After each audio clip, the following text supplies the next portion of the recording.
Hi, I'm Rick Anthony, and welcome to the Someone You Should Know podcast, the podcast that focuses on musicians, authors, and interesting people.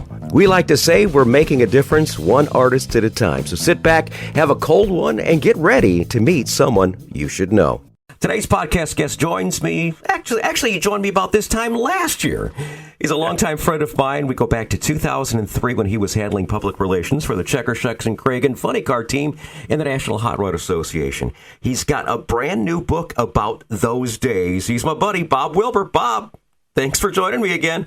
Thanks, Rick. Always glad to be with you. And yeah, it's a new book, but it's really an old book. Yeah, no kidding. The last time we had you on the show, we were talking about How Far. It's a tale of determination, DNA, and drama. This book is titled The Lost Manuscript, and it was a lost manuscript, right, Bob? Exactly. I wrote this in 2001.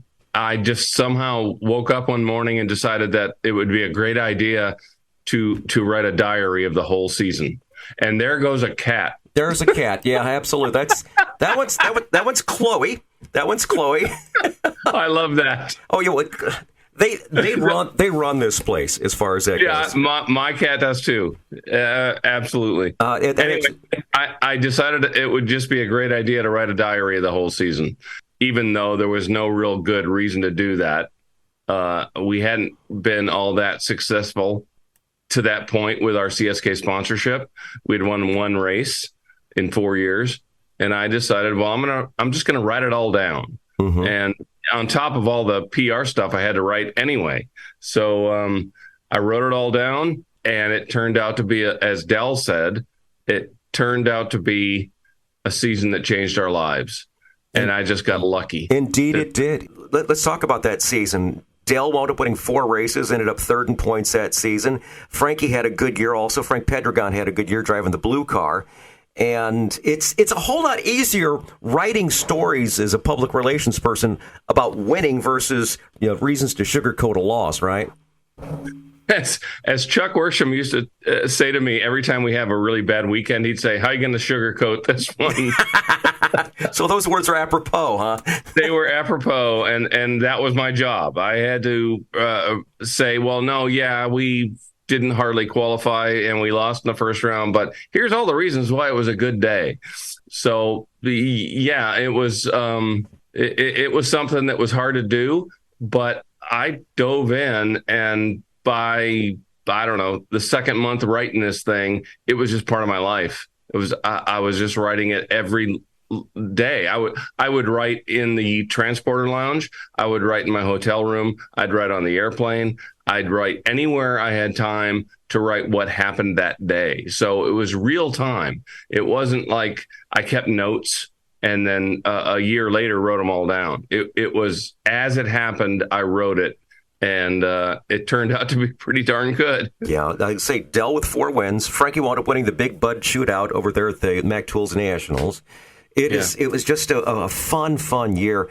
And for Dell to wind up winning third in points for that season, that says a lot about the team. The CSK team, Dell was driving the red car, Frankie was driving the blue car. And how did Chuck feel about that season? I think he was pretty happy too, huh? You never know with Chuck. You just never know. The guy is so stoic. He's a wonderful man, and he's a genius, right? Anytime I would be stuck with some sort of math problem, like when we were like trying to figure out the dimensions of the awnings for the transporters, I'd be like, I don't know. That looks like about this many feet. And Chuck would come out and just say, that's this, divide by this, times it by that, and you got your number. And I'm like, okay, all right, you got it. That's what we'll do. So, yeah, Chuck was so stoic. You never knew what he thought. He didn't celebrate at the starting line like the rest of us did. He would just kind of stand there and fold his arms across his chest so no one could get too close to him. He didn't like to high five. He didn't like to hug. He definitely didn't like to hug anybody. So I think Chuck appreciated everything I did. And that's good. So if Chuck Worsham appreciates what you did for the team, that's a good thing. I agree with you. Now, in the process of editing the book, you had to have some moments that you've completely forgotten about. And could you share some of those? Oh, gosh. Well, there was too many. The truth is, when we found the manuscript, when it was lost for 22 years, My wife and I both read it because there was only one printed copy ever. And we found it. And we read it, and both of us said, son of a gun, this is really good. You got to publish this. But it was really hard to get in shape to be published. It was written in 2001 in some ancient operating system that no longer exists. And it was only printed, so we had to digitize it and then take it up to the FedEx former Kinko's place and have them put it into a PDF and then format that into something else. And everything got scrambled. I'll bet. The grammar in it was, and the punctuation marks were just they were flummoxed. They were everywhere. They ended up in some type of ASCII code. I noticed that a lot of times when you have quotes, especially those, they'll wind up with some kind of 469-328 pi. It's just like, what the heck is that supposed to be? Especially the pi. Anytime there was like a close quotes or an exclamation point, they would just turn into something bizarre. Yeah. And so, you're only talking about 350 pages, but you go through that page by page, line by line, and you miss 90% of them because they are so hidden. And so my wife, Barbara, and I both went through it about a dozen times each. And there are still things like that in the book. And I finally just put on social media, hey, it is what it is. We did the best we could. This is how it looked in 2001.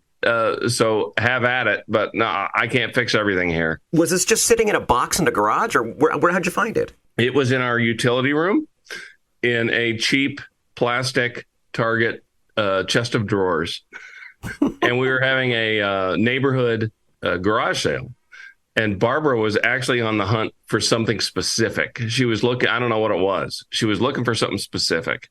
And so she's going through the utility room, kind of like, where is that? Where is that? And she opens this drawer in this plastic chest and says, no, it's not in there. And I said, whoa, what is that? And it was the manuscript, the only printed copy of it, with a big black clip holding it together. And that was it. And I pulled it out and said, I got to read this. I bet it's terrible. I bet it's just absolutely amateurish. And she said, wow, okay, we'll both read it. And here we are with a book that's selling like wildfire. Absolutely. We'll tell you how to get a copy of that coming up in a couple of minutes. But before we continue, I hope you're enjoying the podcast. I invite you to check us out on the World Wide Web at Someoneyoushouldknowpodcast.com. There you're going to find our recent news, our archive of past episodes, and a whole lot more. And by the way, if you're visiting, we'd love for you to go ahead and leave us a comment. Let us know how we're doing. You can find that on the bottom of the very first page. Scroll to the bottom and leave us a comment. We do appreciate good and bad comments so that we can always improve the show. And we're so blessed to reach so many cities around the world, in 1,700 cities around the world, 80 countries. And we'd like to thank a couple of new ones: Lincoln, Nebraska, Polson, Montana, and Vinsloev, Sweden. I think I got that. Vinsloev, Sweden, thanks for listening. The Someone You Should Know podcast, heard wherever quality streaming audio is available. We're speaking with Bob Wilber. Bob and I go way, way back. And the last time we talked, Bob, of course, you had your book, How Far? You also had Bats, Balls, and Burnouts. How does this book compare to the previous two? Well, it's completely different in that I wrote it 22 years ago. Okay. And the other two I actually wrote kind of in real time. Bats, Balls, and Burnouts was a test for me. I retired from being a PR guy on the NHRA tour to write that book. And it was my life story. Audacious. Everybody heard about my life story, but it sold very well. And it was a real challenge to write, but I felt like I had done what I needed to do to get it out there. Second book, How Far, was a gigantic leap in that it was historical fiction. And I made up two characters, a hockey player and a baseball player, and put them in real life situations. So everything else in the book is very historical. It's real. And all the stats are right. All the teams are correct. All the other people are right. I just made up the two guys. And that was, I would call that a challenge also, but also fun. It took me a long time to write that book. I ended up in the hospital at the end of it. Jeez. Oh yeah, just because I was just pressing myself, like I got to get this done. I got to get this done, and I wasn't sleeping, I wasn't eating, I wasn't doing anything right, and I ended up in the hospital for 4 days. Oh Lord! This one, I wrote this way back in 2001, and never thought about it at all, and that was never a concern of mine. I didn't feel like I was worthy. I didn't have that kind of self-image. I was only in my 5th year as a PR guy in the NHRA for Del Worsham. I was still kind of like trying to find my place and sit in a media room full of veterans who had all done this for 20 years. And I felt like the new guy. I absolutely felt like the new guy. And so I just put it away. I just set it down. I don't know where I put it. I just put it away. I thought, that's it. I wrote it. That's cool. I'm glad I did it. And I put it in a drawer somewhere and lost it for 22 years. Wow. But it's not like I thought for all 22 years, like, where is that? I totally mentally just erased it. Like, wow. Okay, I don't know. I don't even remember that. Someday, I don't know, but I wasn't worried about it. I wasn't stressed. I just put it away, and that was it. Wow. What was your final season of doing PR for the NHRA, Bob? Oh, gosh, 2015 with Tim Wilkerson. Actually, Dell drove another year, like about 2016, 17. Wasn't that with Alan Abbey? No, with his own car. With his own car? And Chuck. Okay. Yeah. And he asked me, could you help me out with some PR? And so that wasn't really a full-time job. Mm-hmm. It was just me helping out a friend is what it was. But the last full-time year I had was 2015 with Tim Wilkerson. Okay. Well, you had your chance to have so many great moments being in the winner's circle numerous times and such. What was your favorite moment? Oh, gosh. It's got to be Indy 2005.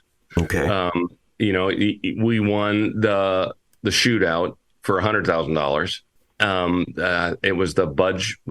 No, it was the Skoll Showdown then, because it had different sponsors. Yeah, I know. Yeah, it was fun keeping up with that. We won that. That's $100,000, and I never thought of money. I thought it was a bad omen to think about money. It's about winning. It's about points. About pride. It's about doing well. It's about being respected as a team. And you couldn't help it in that showdown because that's all it was money. It was $100,000. And then if you won the U.S. Nationals on the same weekend, you got a $50,000 bonus and a $75,000 winner's check. And we did that too. And we were still one of those, hey, those guys are pretty good. And they're great guys, like those guys a lot, but we weren't in the class with John Force or Ron Capps or any of those guys. We just weren't there yet. And we swept that deal, and geez, we won like $225,000 in one day. Yeah, that makes it a little easier. Our whole budget. I mean, it makes it easier when you're paying $40,000 for a motor when it blows, Yeah, it was amazing. It helps. That moment when we won the U.S. Nationals and we all celebrated at the starting line, I almost passed out. I had not taken a deep breath in about a minute and a half waiting for that lap to happen. Yes. And we won by about a foot and a half, so it was so close and so stressful. And we deserved every bit of that celebration. Awesome. When you start talking about money, I'd never forget when I first got into the sport. They said, you know how you make $1 million in drag racing? Well, you start with $2 million. Start with $10 million. That's exactly right. That's how you do it. Absolutely. Hey, how's the reception been so far since you released it? The reception from the public has been spectacular. And I think part of that is that there was such a built-in audience. I wrote that blog that I wrote on NHRA.com for 10 years. And had 10,000 readers. And they still remember that. They still remember me. And so I go on social media and say, hey, I found this manuscript. We cleaned it up. We published it. The day it went live on Amazon, it just, to coin a phrase, blew the doors off. The funny thing is, I don't really know the sales figures. I don't get them. It's funny. As an author, you're the last person to know how many books you've sold. It's kind of bizarre, but So all I can see is my ranking on Amazon, where I rank versus all the other books, all the other 3.7 million books on Amazon, and we're consistently in the top 1%. Oh, that's really cool. Phenomenal. That is really cool. That blew my mind. Well, let's see if we can do something to help grow that a little bit. I know that there is a motorsports fan on your Christmas list. Now, this is the ideal gift for that person. Now, in the show notes, I'm going to provide a link to purchase Bob's books, all three of them, especially this one here, for Christmas. And Bob, what's a couple good links to your social media? Well, I'm on Facebook. Just check my name. You'll find me. I'm on Facebook. I'm on Twitter. Well, what used to be called Twitter, X, and now it's kind of a cesspool of death. And you got a website, too. I have a website, bobwilber.net. We haven't updated it yet for the new book. As it turns out, GoDaddy is really bad at wanting to do updates for you when you want to like add a new book to your website. But it's all there, and you can check me out on socials all over the place. Awesome, very good. Well, once again, check the show links. We're going to have the links to all of Bob's social media links, his website, and, of course, to get a copy of this book for the holidays. Any other books in the works, Bob? No, this one wasn't in the works. It's really funny. I didn't know what I was doing next. Back a year ago, I was like, well, what's next? And I really thought I was going to write a sequel to How Far, my second book, because those two fictitious characters would have kids. And those kids would have their own story to tell. And I thought, that's what I'll do. And it just never got any mental traction for me. I never got up in the morning and thought, let's start writing that. And that's a bad sign for a writer. If you don't want to write it, it's probably not the right thing to do. And then we stumbled on this manuscript, and I turned to Barbara and I said, here we go. This is it. This is the next book. And I would say, based on the rankings on Amazon, it is selling at 2 or 3 times the pace of either of the first two books. Wow, that is excellent. That is excellent. Hopefully we can make that go even further this holiday season. The book is called The Lost Manuscript by my buddy Bob Wilber. That's Wilber, not U-R. So keep that in mind. Final thoughts? Final thoughts? You did that perfectly, because every time I spell my name, whether it's to a banker or someone else, I always spell it Wilber. Yeah. I always put the emphasis on the E. Yeah, absolutely. What about any final thoughts? What else is going on with Bob and Barbara? Oh, gosh. We just got back from Hawaii. We were on the Big Island for about 5 days, and then on Kauai for 5 days. My sister lives on Kauai. So my sister's only 11 months older than me, and we are so close. We're like twins. Well, we are. We're Irish twins, as we call them, because we're 11 months apart. And that was wonderful. Despite the red-eye flight home, it's always worth going to Hawaii, and especially those two islands. They're our favorites. Awesome, Bob. Once again, we invite everybody to check him out on social media. Get yourself a couple dozen copies of this, because everybody on the Christmas list is going to want a copy of this. It's called The Lost Manuscript from my buddy Bob Wilber. Bob, it's always a treat to have you on the show. Please give our love to Barbara, and I hope you have a nice, mild winter up there in Minnesota. Well, according to El Nino, we are, so we'll see. But hopeful thinking that it'll be a mild winter. But thanks, Rick. It's always great to see you and great to talk to you. Hi, this is Rick Anthony, thanking you again for listening to this episode of Someone You Should Know. Now, if you're an aspiring musician or an established musician that's looking for a little exposure, I invite you to drop us a line at someoneyoushouldknowpodcast@gmail.com. That's someoneyoushouldknowpodcast@gmail.com. Also, I invite you to tell a friend about the Someone You Should Know podcast. I thank you for tuning in this time, and I invite you to check us out next time on the Someone You Should Know podcast, because you never know who's going to show up. Until next time, remember, God loves you, and so do I.